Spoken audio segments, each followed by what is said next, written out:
I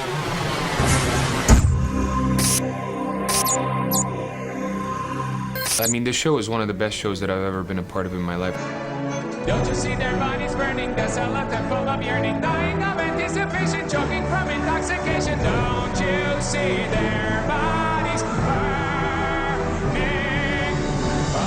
It's definitely a dynamic difference between a band and an orchestra in terms of sound. You know, you're not writing for 4 or 5 musicians. You're writing for 45 to 70 musicians, and it's a huge sound difference.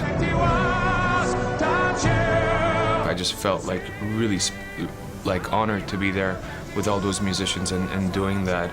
And looking back, I'm like, I want to repeat the performance. I want to do that with other orchestras around the world, here in the States as well as Europe, and we're looking into doing that.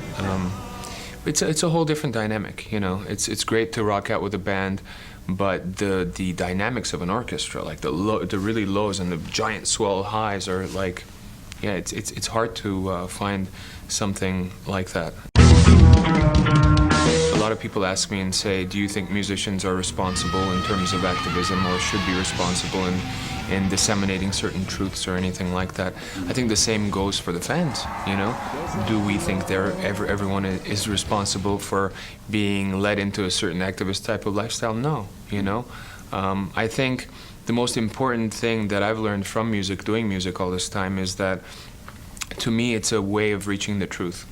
It's a way of not just an expression having to do with me, but a universal expression having to do with, from outside of me as well, And as long as people are living their truth and their vision, whether they're activists or not, that's the important thing, I think, Some people will gravitate toward service, toward humanity or global good, and a lot of people won't.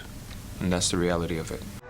The division of life in the end will not be between good and evil. It will be between those that consider us all interconnected and those that don't. Not just consider in terms of a mental thought, but feel, that everything's interconnected or not. So, to me, I always say, let someone in traffic. That's the first way. Open someone's door. That's the first way to compassion, Like, it's the small things that start adding up. It's an attitude. It's not, you don't necessarily have to do something big to, really make a change. It's the small things that add up that make change on the planet. Yeah. And, but you have to have that attitude to do it. And the attitude, to me, comes from, in a way, it's a self-rewarding process, if you believe in karma. Because if you do good things, the vibe is good, the positive energy is good.